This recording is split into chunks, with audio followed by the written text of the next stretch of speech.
Hare Krishna devotees, please accept my humble obeisances. All worship Gurman Silvapa. Kiran Prabhuji, when are you ready, you can start, Prabhuji. I think it's your turn, right, today? Who's Hare speaking? Krishna, Prabhuji. Prabhuji, it's my turn today. Thank you, Mataji. Please go No ahead. problem, Prabhu. Yeah. Okay. Thank you, Prabhuji. Hare Krishna, dear devotees. Please accept my humble obeisances. All glories to Srila Prabhupada and Guru Maharaj. Om Namo Bhagavate Vasudevaya. Om Namo Bhagavate Vasudevaya. Om Namo Bhagavate Vasudevaya. Narayanam Namaskritya Naram Cheva Narottamam Devim Saraswatim Vyasam Tato Jayam Udirayet Nashtaprayeshu Abhadreshu Nityam Bhagavata Sevaya Bhagavate Uttama Shloke Bhaktirvavati Nashtaki. Today we are reading from Srimad Bhagavatam, Canto 10, Chapter 54, The Marriage of Krishna and Rukmani, and verse 1 to 20. Text 1. Sukdev Goswami said, having thus spoken, all those infuriated kings donned their armor and mounted their conveyances. Each king, bow in hand, was surrounded by his own army as he went after Lord Krishna. Text 2. The commanders of the Yadava army, seeing the enemy racing to attack, turned to face them and stood firm, O king, twangling, twanging their bows.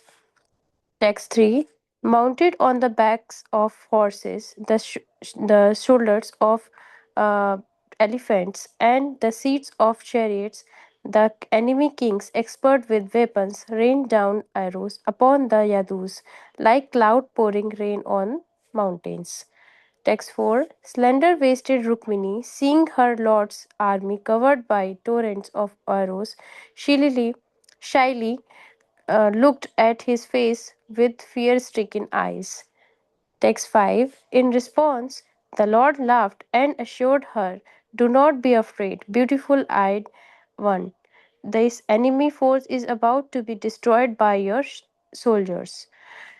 Text 6. The heroes of the Lord's army, headed by Gada and Sankarshna, could not tolerate the aggression of opposing kings.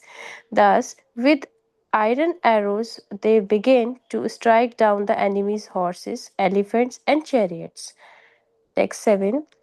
The head of soldiers fighting on chariots, horses, and elephants fell to the ground by the millions. Some heads wore earrings and helmets, other turbans. Text 8. Lying all around were thighs, legs, and fingerless hands, along with hands clutching swords, clubs, and bows, and also the heads of horses, donkeys, elephants, camels, asses, and humans. Text 9. Seeing their army being struck down by Vrishnis, who were eager for victory, the king headed by Jarasandha were discouraged and left the battlefield. Text 10. The kings approached Shishupal, who was disturbed like a man who has lost his wife. His complexion was drained of color. His enthusiasm was gone, and his face appeared dried up. The king spoke to him as follows. Text 11. Jarasandha said, listen, Shishupal, O tiger among men, give up your depression. After all, embodied beings, happiness and unhappiness is never seen to be permanent, O king. Text 12. Just a puppet in the form of woman dances by the desire of the puppeteer, so this world controlled by the Supreme Lord struggles in both happiness and misery. Text 13. In battle with Krishna, I and my 23 armies lost 17 times. Only once did I defeat him. Text 14. But still I never lament or rejoice, because I know this world is driven by time and fate. Text 15. And now all of us great commanders of military leaders have been defeated by Yadus and their small entourage who were protected by Krishna. Text 16. Now our enemies has conquered because Time favors them, but in the future, when time is auspicious for us, we shall conquer. Text 17. Sukhdev Goswami said, thus, persuaded by his friends, Shishupal took his followers and went back to his capital. The surviving warriors also returned to their respective cities. Text 18. Powerful Rukmi, however, was especially envious of Krishna. He could not bear the fact that Krishna had carried off his sister to marry her in the Rakshasa style. Thus, he pursued the Lord with an entire military division. Text 19 and 20. Frustrated and enraged, mighty armed Rukmi, dressed in armor and wielding by his bow, had sworn before all the kings, I shall not again enter Kondan if I do not kill Krishna in the battle and bring Rukmini back with me. I swear this to you. Thank you so much. Hare Krishna Prabhuji.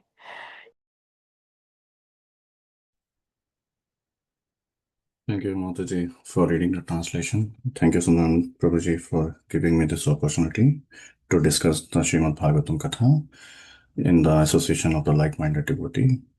Although I do not qualify, but I'm trying my level best with my ability to do the justice based on my whatever I heard from my Guru Maharaj and Srila Prabhupada lectures. Let me offer my prayers. Om Ajnanatimirandasya Jnananjana Chakshurunmilitam Yena Tasmai Shri Gurave Namaha Namaham Vishnupadaya Krishna Prishtaya Bhutale Srimate Bhaktivedanta Swaminiti Namine Namaste Saraswati Deve Gauravani Pracharine Nirvishesha Shunyavadi पाश्चात्य देश तारिणे जय श्री कृष्ण चैतन्य प्रभु नित्यानंदा श्री अद्वैता गदाधर श्रीवासादि गौर भक्त वृंद हरे कृष्णा कृष्ण कृष्ण हरे हरे हरे राम राम राम हरे हरे मुखं करोति वाचालं पङ्गुं लङ्घयत्गिरि यत्कृपातमहं वन्दे श्रीगुरुदीनतारिणं परमानन्दमाधवं श्रीचैतन्य ईश्वरम् हरे Krishna everyone. So last chapter we have seen how Krishna kidnapped Rukmani, and this chapter is all about marriage of Krishna and Rukmani. So in the before we proceed further, we'll have a quick recap.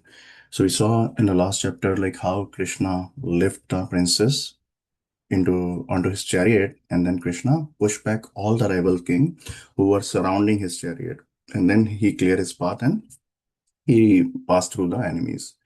So Sukadev Goswami mentioned there that it appears like how lion removing his prey like his food, and he's going in the mid of the jackals, and then jackals were watching the lion, and lion is with a calm pace he is moving. He do not have any kind of fear. Similarly, Krishna was when Krishna kidnapped, Krishna was taking his chariot away with a nice gentle speed, and everyone, all the surrounded kings were watching him that he is taking away the Rukmani, and they could not do anything instead of crying.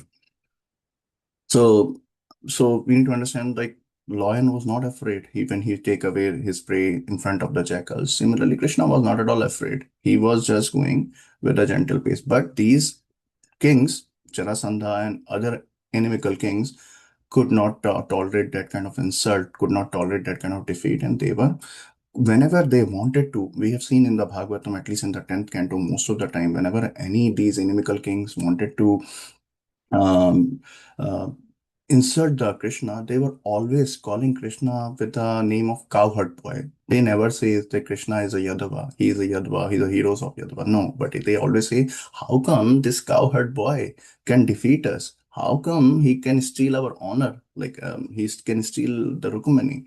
So the same thing I was reading. So same thing we have seen in the when Yudhishthir Maharaj was doing the Rajasri Yagya. At that time also, Maharaj Yudhishthir wanted to select who will be the person whom we need to do the Agra Puja. And then Yudhishthir Maharaj selected Krishna for the Agra Puja. And then everyone celebrated that selection, that yeah, Krishna has to be the we need to do the prime worship of Krishna. But in that congregation, congregation, Shishupal was also there, and Shishupal lost his mind. How come you guys are selecting Krishna, who is a cowherd boy? He do not deserve to be there in this Rasi Yagya, first of all. How come we are selecting him for Agra Puja? He was completely lost his mind because prior to that, Krishna kidnapped his to-be wife, and then he lost his mind, and he also said, "We have many renounced people in this sabha, like Bhishma Dev, Narad Muni. There are many other people. Why we are just passing over to just a mere cowherd boy, and you guys are celebrating on that?" Are you someone steal your brain? If someone steal your intelligence, this person has steal the butter from the gopis house. This person has killed a bull, demon, donkey, lot of these things. How come? And he's a cowherd boy. We should not select him for this prime worship. So whenever any inimical king wanted to insult Krishna, they will always say the cowherd man. Like similarly Jarasandha, so Shishupal. So there are many incidents like that.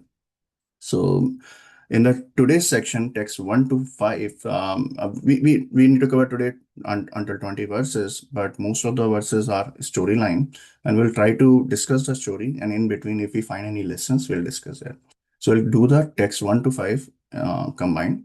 So now, when the rival kings realize that Krishna, they have been outsmarted by Krishna, they become very furious, and then they grab their bow, their armor, and then they step into their respective chariots, horses, elephant, and each king was surrounded by their own army, and then they, run after towards Krishna's chariot. And then this scene was observed by the Yadava's army in the leadership of Balramji. And then when they see like the enemy's kings are trying to attack, they stood firm like a mountain, correct? And then turn their faces, and then they, make a twanging sound of their bow. And then these inimical king started showering the arrows like a rain, thunderstorm rain. So Sukadev Goswami has compared this situation. Torrent of rain is coming down to the mountain.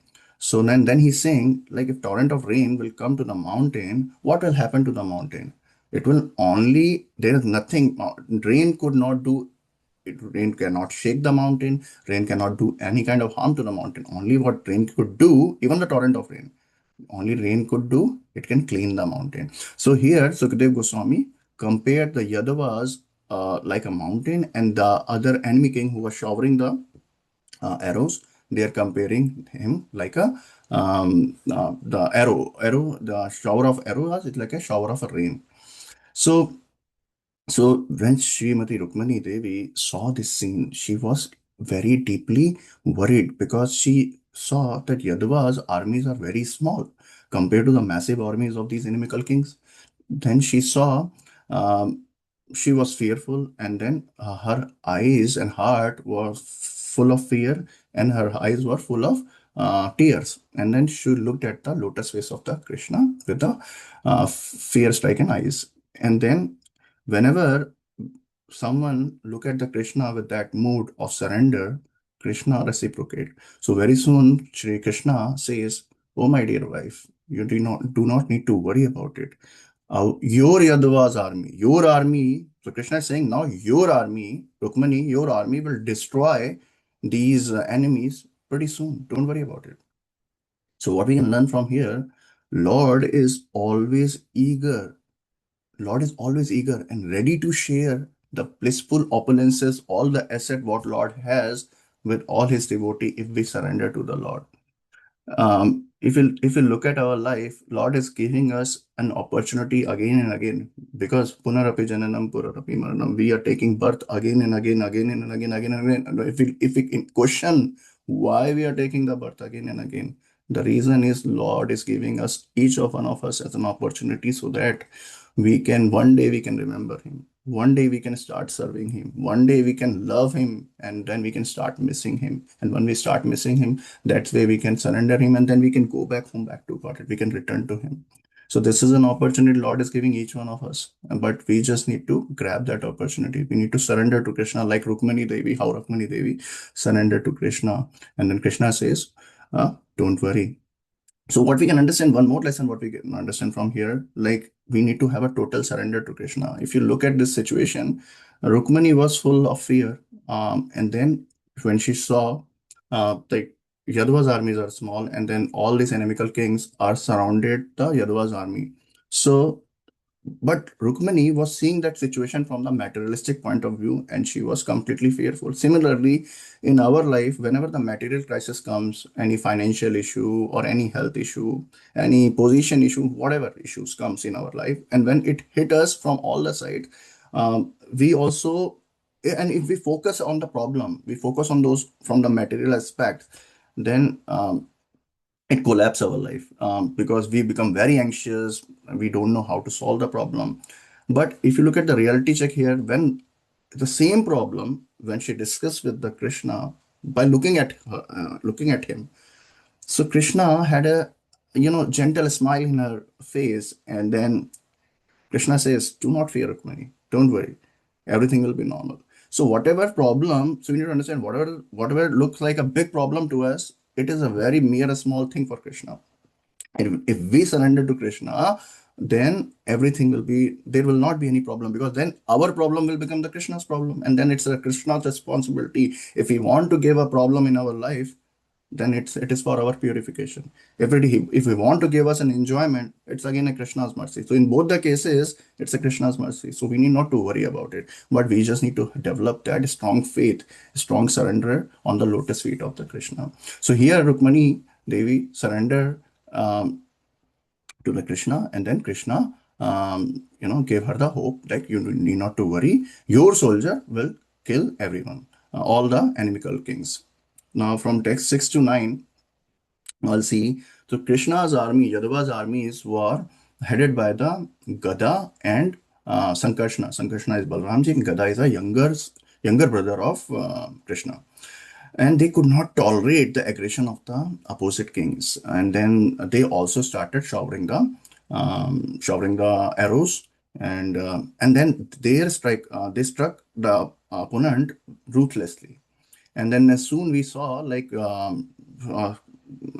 devastation, like the lot of millions of heads of the soldiers, animals were falling down into the ground. Some of the heads were falling down with the turban, some of the heads falling down into the ground with the earrings, some of the hands were falling down into the ground with the sword and arrow and bow, and some of the thighs, hand, leg were falling down like a and also the animals head, animals limbs were falling down, and soon all the inimical king was fearful by looking at that situation, by looking at this devastating slaughter. The remaining kings were fearful. They said, headed by Jarasandha. And then, because initially they were all eager to the victory, but later on, they immediately left the battlefield because they wanted to save their life, even though they were so anxious. They wanted to save their life, that they do not care about their prestige, their respect, self-respect, and then they just rush. So, so, and the Jarasandha, I was hearing this lecture by my Guru Maharaj, and he said Jarasandha was the first one who left the battlefield. And then in the next section, text 10, Shishupal was deeply distressed and morose, feeling morose, because he could not tolerate that. How come this cowherd boy steal my wife? Because he already had he thought of false proprietorship, that Rukmani is his property. That's what he thought. So, because for years he had a great longing to marry to Rukmani Devi, and Krishna abducted Rukmani in front of all the inimical kings, all his partners, and he could not tolerate. How come this cowherd boy kidnapped my wife? So now all the remaining kings wanted to pacify, console the Shishupal, and then Jarasandha was leading that thing. So, so Jarasandha, so Shishupal's situation was like his bodily luster was gone, and then his enthusiasm was also gone, and his face was like a dried up face, because Shishupal wanted to marry Rukmani, and he considered her as a wife with the passion and all, but he was completely devastated by this situation. So, what lesson we can learn from here, that we also behave like a Shishupal in our life. We also have a false proprietorship, correct? In a lot of things, like we call it like, this is my home, this is my mobile, this is my wife, this is my son, and all this. Like we claim everything, and all of thing. If you think about it, everything is a Krishna's property. This whole manifestation is a Krishna's property. It's running under the Krishna's energy, and we are, because of our mentality of aham mameti, we are talking I, me, and my most of the time in our day-to-day activity. I'm talking about myself, because we falsely claim that things we own these things. So, and we are too much attached to these things, and because of our illusion and bewilderment. And when the time chakra, when the Kala chakra when Krishna reclaimed these things to us, and then what happened? We collapse completely, because we are too much attached, because we have too much conditioning of these material things, and we are too much attached, and we feel collapse completely. And Shishupal also had the same experience, because Shishupal was falsely claiming Rukmani that he, on as his own property, and he could not tolerate that. So, so now in text 11, we'll see like how from text 11 up to text, I think 16, 17, Jarasandha will give a real philosophy to Shishupal. So now Jarasandha is consoling Shishupal. Oh man among law, oh lion among men, oh tiger among men. Yeah, he was saying, oh tiger among men, you give up your depression. Come on. And then he's think about it, it's just a battlefield. And now another Bhagavad Gita started, where Jarasandha is playing a role of Krishna, and then Shishupal is an Arjuna. So now Jarasandha is trying to console, give up your depression. Happiness and distress is part of a life, and it's just like a two face of the coin. Everything is temporary, nothing is permanent. Don't worry, Shishupal, everything will be normal. We always desire something, we always want something. It's not necessary we'll get everything, whatever we desire, because everything is in the control of the time and our fate and destiny. And a time and fate is under the control of the Supreme Personality.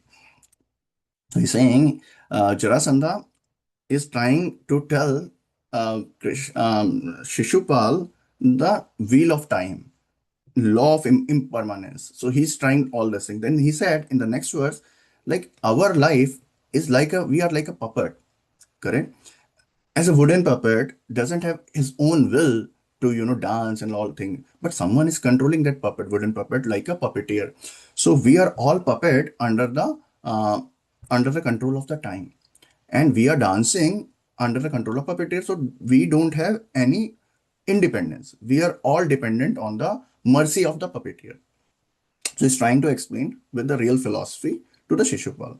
So now he's saying this material world is under the control of the Supreme Personality of Godhead, and we are his puppet. That's why we are controlled by the time factor and also on the fate. So now, if we can think about why Jarasandha is talking like this. So now, but still he could not, console Shishupal much. And then when I was hearing the lecture, so Guru Maharaj was saying like all these inimical kings, all these demonic mentality also consider themselves, they are very theistic person. They are very great people, pious people. They also think like we have many religious group like and then if you look at it, their thought process also, they also believe in the Lord, but they believe in the Lord in different forms. Some of them are Mayavadi. They don't believe that Lord has a form. Some of them consider themselves also Lord. So they do have there some broken philosophy, and they think also themselves as a theist. So here Jarasandha is also acting like he is a very great theist person. So if you look at the purport, in this purport, the disciple of Srila Prabhupada are saying, by the will of Supreme Lord, living beings are awarded the proper result of their own activity, and one who understands the absolute truth surrender to the absolute truth and supreme personality of Godhead. But here Jarasandha is talking the philosophy, but he is not surrendering to the Lord. He's not surrendering. He's understanding the Lord energy, but he's not surrendering. So in the text 13 to 16, now what happened? So now, even though he could not cheer up the Shishupal, so to further cheer him up, now Jarasandha gave his own example. Jarasandha is saying, Shishupal, look at me. I fought Krishna 17 times. And every single time, Krishna killed my entire army. I always went with a 23 Akshayoni Sena. And Krishna wiped out everyone. But I did not give up the hope. I never give up the hope. I attack him again. I attack him again. So that's how Krishna, Jarasandha is trying to tell, like, we should not dishope. We should not lose the hope with one loss. We should not lose our hope. So the story is like when Krishna killed the Kamsa, so Kamsa's wives went to Jarasandha, and Jarasandha, they are Jarasandha daughter. And then when I think I forgot the name of the wives of the, I think Pati or something, I forgot the name. They were crying and they complained to the Jarasandha like Krishna killed their husband. So then Jarasandha was very furious, and then he waited a year and he gathered a massive army, and Jarasandha attacked the Mathura.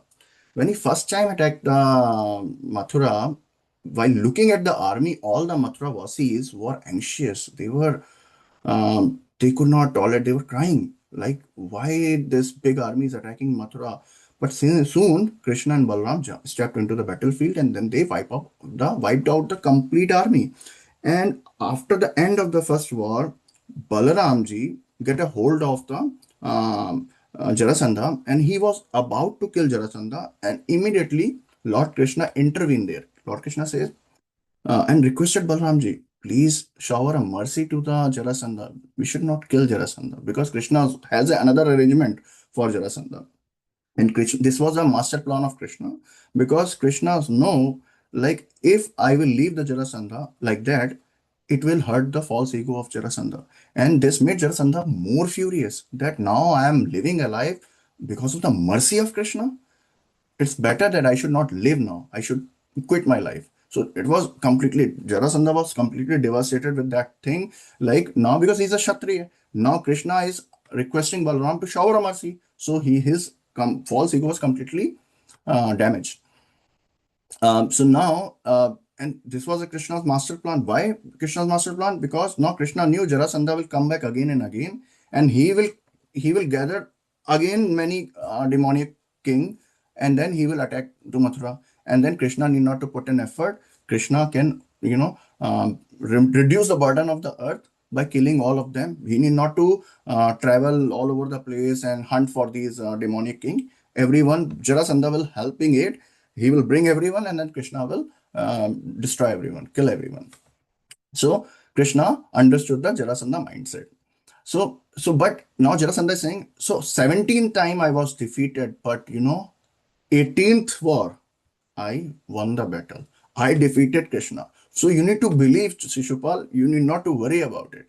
And then text 14 is furthermore what he's saying. तथापि अहम न सोचामि न परक्ष्यामि कदाचित्. तथापि अहम न सोचामि. Sochami means I don't lament. So now he's saying I don't lament. Parakshami means I do not even rejoice in my victory. So I don't lament whenever things doesn't work according to my plan, and I do not rejoice whenever I have any kind of victory. And kalena daiva yuktena. So we are controlled by the time and fate.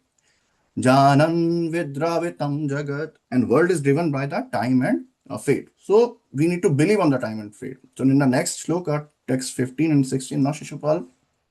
Now Jarasandha is saying, Shishupal, you need to believe the force of the time and fate. We are all driven by the time and fate. Look at today. Now he's saying, look at today. What has happened? We have a great armies. We have a great leaders. Everyone. Do you think they can be defeated by anyone? Do you really think? But you can see We are defeated today. We are defeated by the small army of Yaduvas, and that too led by the cowherd boy, Krishna. So how no, you could imagine this, but it happened. Because why it happened? Because time is not favoring us. It was destined. We tried to protect Rukmani. We tried, like, you get married to Rukmani. We tried all our effort, but it did not happen because it's not in a destiny of. It is not in your destiny. So no, so you don't worry about it. Whenever the time will favor us, we will conquer them. Don't worry. So, but Jarasandha tried a lot, but Jarasandha could not take away the grief of Shishupal. Now, what lessons we can learn? Why Jarasandha is talking like that? Why Jarasandha is showing a lot of philosophy? Like we can compare some of these things in the Bhagavad Gita as well.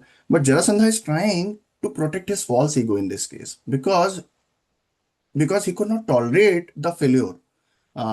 To protect his false ego, he was using this philosophy that time and destiny, time and fate, time is not favoring us. And he is showcasing the materialistic renunciation or detachment. And whenever a person showing the materialistic renunciation, he's not doing any favor to himself. He is hardening his heart more. Correct? He's trying to console his false ego. He's trying to protect his false ego. A true realized spiritual person, that person will be in that situation where the things doesn't work according to his plan, he received a lot of failure from all the corners, then he brings the humility. He developed the humility, and he developed a strong surrender to the lotus feet of Krishna. But in the case of Jarasandha, he is understanding time is not favoring us. He's understanding Krishna kidnapped the Rukmani.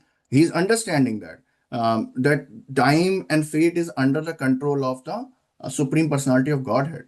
But he's not understanding that the same Supreme Personality of Godhead has kidnapped the Rukmani. He's not understanding the time is the energy of Krishna. So he's not able to connect the dot. The reason being because his heart is full of envy towards Krishna. So that's why his philosophy was a materialistic philosophy. He is not a genuine. He's not because he's not with this philosophy, with this detachment. He's not able to surrender to the Supreme Personality of Godhead. So it's a false renunciation. Now in the text 18 to 20, now what we saw, like all the kings, Shishupal and everyone left. Jarasandha, Shishupal, and other survived king left to their own respective kingdom. But before they leave, Rukmin, the brother of Rukmani, was because he was very envious to the Krishna. He could not tolerate, he could not bear that fact that Krishna abducted his sister Rukmani and he's gonna marry. So Rukmani chased, and before leaving, Rukmani promised in front of all the kings that if I could not defeat Krishna, if I could not bring Rukmani back, then I will never step into my own kingdom, into my own capital city. And then Rukmin was so furious and frustrated. Then he took his armor and taking one Akshwani Sena, he ran after Krishna. And then we'll hear tomorrow that how Rukmin fight with Krishna and what happened to Rukmani. We'll hear tomorrow. And please forgive me for any of my mistakes. And Grantraj Srimad Bhagavatam ki जय शिला प्रभुपाद की जय वंशकल्पा तरुवृक्षा कृपा सिंधु अदेवचा पतिता नाम पावनेभ्यो वैष्णेभ्यो नमो नमः. Hare Krishna. Hare Krishna, Prabhuji. Thank you so much. Thank you, Prabhuji. Hare Krishna. Thank you so much, Hare Krishna, Kirtan Prabhuji. Hare Krishna.